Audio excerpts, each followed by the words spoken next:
Hello friends, welcome back to my channel Target MNS, Targeting MNS 2022. So this is chemistry questions and chemistry series we are starting from today.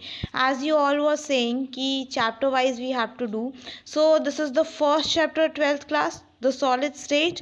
तो आज हम इसके MCQs देखेंगे, previous year questions देखेंगे. Next जो chapter है chapter 2, that is solutions. तो आपको पहले ही पता है कि हम चैप्टर वाइज चल रहे हैं, तो फिर सॉल्यूशंस आएगा. तो आप नेक्स्ट टाइम ये वीडियो जो है मैंने आज प्रोवाइड की है, तो नेक्स्ट डे मैं सॉल्यूशंस प्रोवाइड करूँगी, तो आप उसकी प्रिपरेशन करके आओ और फिर यहाँ पे as a test you can attend the classes. Okay, तो आज के लिए सॉलिड स्टेट से स्टार्ट करते हैं. प्रिपरेशन नहीं भी है, बहुत टाइम से आप प्रिपेयर करो तो आपकी प्रिपरेशन होगी भी. ठीक है, रिवाइज करने का टाइम नहीं मिला, that's okay, but from the second chapter you can do this. Okay, so let's start. The first question, which of the following point defect in crystal does not alter the density of relevant solid? पूछा है question में, ऐसा कौन सा point defect है crystal में जिसके वजह से डेंसिटी में कोई चेंजेस नहीं आता है सॉलिड में. ठीक है, ऐसे बहुत सारे जो हमारी इफ़ेक्ट्स हैं, इफ़ेक्ट्स मींस द डिफेक्ट्स. ठीक है, उसकी वजह से क्या होता है कि डेंसिटी में चेंजेस आ जाते हैं. ठीक है, तो ऐसा कौन सा है जो नहीं आता है? तो स्टोइक्योमेट्रिक डिफेक्ट, स्टोइक्योमेट्रिक डिफेक्ट, और ये सारे उसके टाइप्स है. तो एग्जैक्टली आपको बताना है, तो ऑप्शन ए तो नहीं होगा, क्योंकि स्टोइक्योमेट्रिक डिफेक्ट में भी कौन सा, ठीक है, Frenkel defect, Schottky defect, dislocation defect, both B and D. So इसका जो राइट आंसर है that is both B and D. Why? क्योंकि फ्रेंकल डिफेक्ट जो होता है दिस इज द वन जिसमें डेंसिटी ऑल्टर नहीं होती है. ठीक है, डेंसिटी में कोई चेंजेस नहीं आते हैं, तो हम फ्रेंकल डिफेक्ट को ही डिसलोकेशन डिफेक्ट भी बोलते हैं. क्या बोलते हैं? Dislocation defect. इसमें क्या होता है, ये जो फ्रेंकल डिफेक्ट है ना, वो आयनिक सॉलिड शो करते हैं. ठीक है, आयनिक सॉलिड में हमें ये फ्रेंकल डिफेक्ट देखने को मिलता है. इसमें डेंसिटी में चेंज इसलिए नहीं आता है क्योंकि कैटायन जो है या एनायन जो वहाँ से मूव हो रहा है एक जगह से, वो उसी के अंदर ही रह जाता है. फॉर एग्जाम्पल ये ऐसे है, तो ये जो है ये वाला मूव हुआ यहाँ से, तो मूव होके यहाँ चला गया. ठीक है, तो इसकी वजह से क्या हुआ, अगर आप एक ही रूम में से चीज़ें इधर उधर मूव कर देते हो, उससे क्या होगा, रूम में चीज़ें तो उतनी ही है ना, बस लोकेशन चेंज कर दिया. तो that's why it is also known as dislocation defect. तो both B and D will be the answer.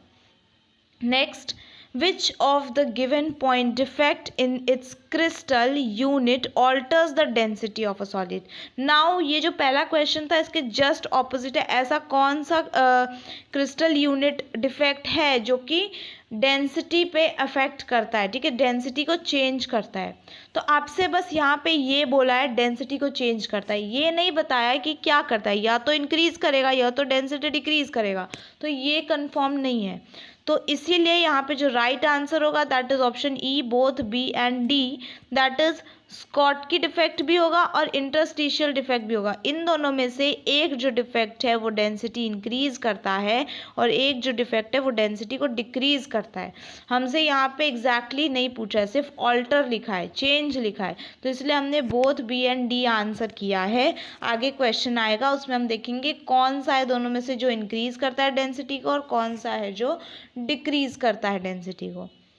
Next, which of the following point defect of its crystal decreases the density? तो यहाँ पे question आ गया, हमने देखा एक Schottky defect है और एक इंटरस्टिशियल डिफेक्ट है जिसमें डेंसिटी में चेंजेस आते हैं. नाउ डिक्रीज कौन सा करता है?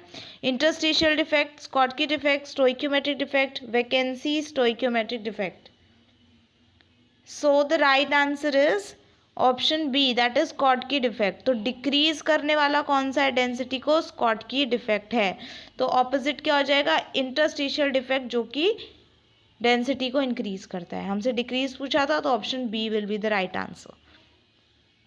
What is the number of atoms in a unit cell of a face center cubic crystal? This is easy peasy question. जिन्होंने अगर इस चैप्टर को थोड़ा सा भी पढ़ा है तो नहीं, ये आंसर आ जाएगा. और अच्छा लग रहा है वीडियो, कैसा लग रहा है प्लीज़ लाइक ज़रूर किया कीजिए. व्यूज़ तो 100+ रहते हैं और लाइक 10 ओनली, तो थोड़ा अच्छा नहीं लगता प्लीज़ ज़रूर लाइक तो किया कीजिए एटलीस्ट वीडियो को, एक लाइक ही तो चाहिए मुझे फॉर अ मोटिवेशन, है ना। और आप जो बोलते हो मैं तुरंत वीडियो प्रोवाइड करती हूँ, राइट। सो या नंबर ऑफ एटम्स कितने हैं FCC में, that is face centre cubic crystal. 2 atoms, 1 atom, 3 atom और 4 atom. So the right answer for this question is option number D, that is 4 atoms. कितने atoms हैं? 4 atoms. तो बाकी जो 1 एटम ये है, ये पूछा जाता है कि 1 एटम वाला कौन सा है। तो 1 एटम वाला जब भी पूछा जाएगा तो right answer will be for the 1 atom primitive cubic unit cell. क्या है? प्रिमिटिव क्यूबिक यूनिट सेल जो होगा उसमें 1 एटम का नंबर ऑफ एटम रहता है यूनिट सेल में, कितना? 1। अगर 2 एटम्स की बात की जाए तो BCC body centred cubic unit cell, इसमें जो है 2 एटम्स होता है, 3 एटम्स किसी में भी नहीं होता है और 4 एटम्स आपका FCC में होता है, ठीक है। Next, what type of interaction hold the molecules together in a polar molecular solid? Molecular solids का जब हम डिफ्रेंसिएशन करते हैं तो molecular solids, ionic solids, metallic solids and covalent और नेटवर्क सॉलिड्स, इन 4 में करते हैं। तो मॉलिक्यूलर सॉलिड्स में भी उसके कितने पार्ट्स होते हैं? 3 पार्ट्स होते हैं। एक तो पोलर हो गया, एक नॉन पोलर होता है और एक हाइड्रोजन बॉन्डेड मॉलिक्यूलर सॉलिड होता है। तो जो पोलर मॉलिक्यूलर सॉलिड है उसमें कौन से टाइप का इंटरेक्शन और बॉन्ड हमें देखने को मिलता है? Dipole dipole interaction, strong covalent bonds, hydrogen bonds, London forces. So the right answer is option A, that is dipole dipole interaction. उसमें जो नॉन पोलर है उसमें हमें स्ट्रॉन्ग कोवेलेंट बॉन्ड्स देखने को मिलता है एंड हाइड्रोजन बॉन्डेड मॉलिक्यूलर जो है उसमें हमें हाइड्रोजन बॉन्ड देखने को मिलता है, नाम से ही पता चल रहा है, right. Next, what type of semiconductor is obtained when silicon is doped with arsenic? Easy question है। सिलिकॉन को जब आर्सेनिक से डोप करेंगे तो आर्सेनिक कौन से ग्रुप से, हमें ये देखना है। आर्सेनिक जो है ये 15th ग्रुप का एलिमेंट है, ठीक है। तो 15th ग्रुप के एलिमेंट और को जब हम डोप करते हैं सिलिकॉन के साथ तो कौन सा टाइप का सेमीकंडक्टर बनता है? N टाइप का सेमीकंडक्टर। और अगर हम 13 ग्रुप को सिलिकॉन के साथ डोप करते हैं तो P टाइप का सेमीकंडक्टर फॉर्म होता है। ये याद रखेंगे, 13 ग्रुप के साथ P टाइप, 15 ग्रुप के साथ N टाइप, ठीक है। 15 ग्रुप के साथ N टाइप। और N टाइप का जो सेमीकंडक्टर होता है इसमें आपको इलेक्ट्रॉन्स ज़्यादा देखने को मिलते हैं एंड जो होल्स होते हैं वो कम देखने को मिलते हैं, ठीक है। इन नंबर्स, इलेक्ट्रॉन ज़्यादा, होल कम।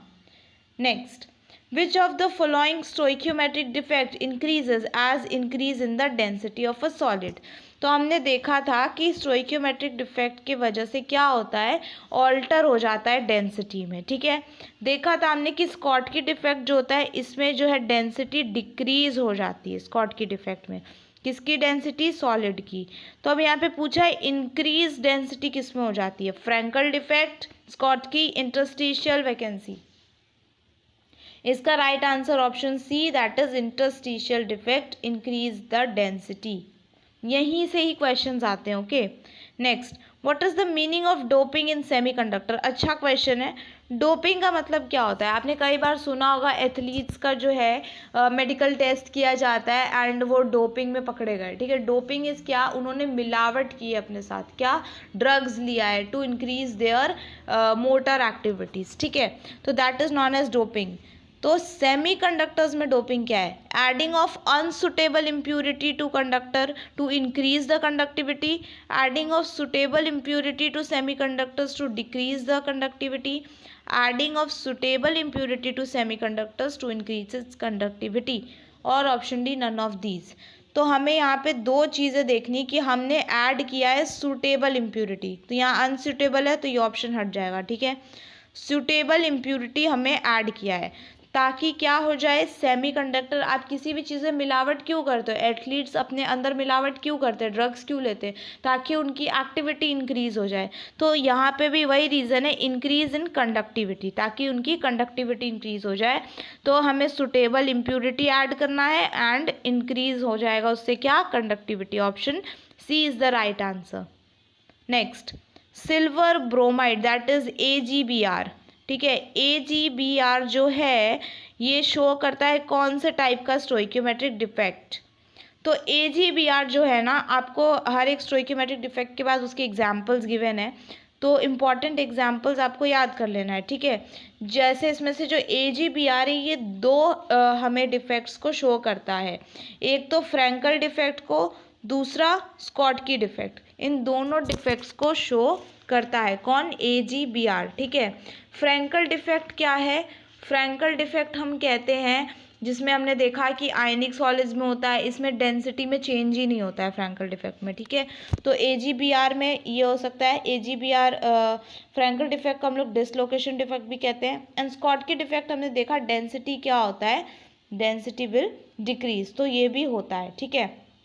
अदर बात करें हम लोग यहाँ पे इंटरस्टिशियल डिफेक्ट की, तो इसका जो मेन इम्पॉर्टेंट एग्जांपल है that is AgCl silver chloride, ठीक है। वैकेंसी डिफेक्ट की बात करें तो इसमें जितने भी नॉन आयनिक सॉलिड्स है वो वैकेंसी डिफेक्ट में आ जाएंगे, नॉन आयनिक वैकेंसी में आ जाएंगे। एंड फ्रैंकल में हमने देख लिया आयनिक, ठीक है।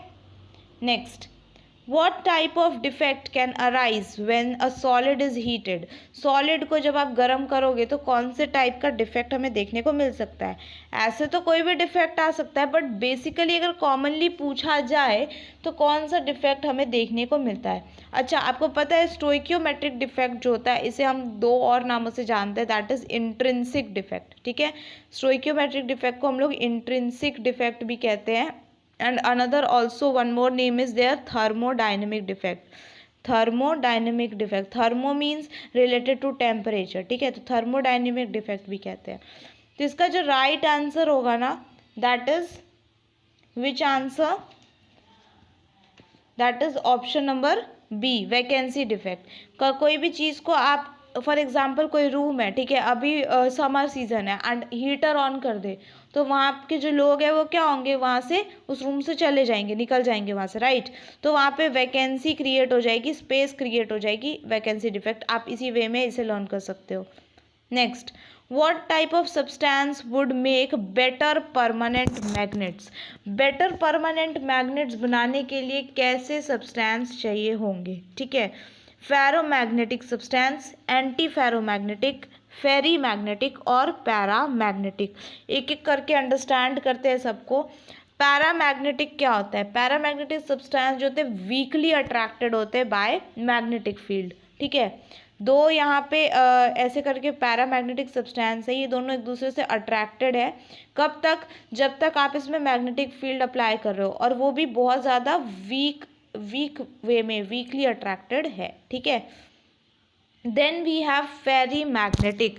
फेरी मैग्नेटिक का मतलब ये होता है कि when a magnetic movement of a domain जो है पैरेलल है एंड ये भी वीकली अट्रैक्टेड होता है, ठीक है, ये भी वीकली अट्रैक्टेड होता है। तो वीक नहीं चाहिए, परमानेंट कुछ सोल्यूशन होता है वो स्ट्रॉन्ग होना चाहिए, राइट। तो सी और डी हट गया ऑप्शन। नाउ देखिए यहाँ पे एंटी फेरोमैग्नेटिक, ये हाँ एंटी फेरोमैग्नेटिक में भी जो है वीक होता है। यहाँ पे ईच अदर का मैग्नेटिक मूवमेंट जो है, एक दूसरे का मैग्नेटिक मूवमेंट ये लोग कैंसिल आउट करके नेट मैग्नेटिक मूवमेंट जीरो ले आते हैं। तो एंटी फेरोमैग्नेटिक भी वीक होता है। बचा क्या? फेरोमैग्नेटिक। तो फेरोमैग्नेटिक जो है they are attracted very strongly by a magnetic field and these substance can be permanent magnetized, ठीक है, ये परमानेंट मैग्नेटाइज हो सकता है, इसीलिए हम फेरोमैग्नेटिक सब्सटेंस से ही परमानेंट मैग्नेट्स बनाते हैं। इंपॉर्टेंट है ये question. Next, how many atoms are there in per unit cell in BCC, that is body centred cubic unit cell. BCC में कितने एटम्स होते हैं? तो हमने FCC का पहले देखा था कि 4 होते हैं। अब यहाँ BCC का पूछा है तो BCC में 2 एटम्स होते हैं। Option B is the right answer, we have already discussed. Next, dash substances possess zero net magnetic moment because of presence of equal number of electrons with opposite spins. Equal number of electrons with opposite spins. Options देखिए, ferromagnetism, anti ferromagnetism, paramagnetism and diamagnetism. तो मैंने आपको बताया ना, एक दूसरे का equal number of electrons with opposite spins मतलब क्या है, एक दूसरे का मैग्नेटिक मूवमेंट इक्वल होता है एंड वो कैंसिल आउट कर देते हैं एक दूसरे को, नेट मैग्नेटिक मूवमेंट जो हमारे पास जीरो आता है। तो ये कौन से सब्सटेंस में होता है, एंटी फेरोमैग्नेटिज्म, ठीक है, this is known as anti ferromagnetism.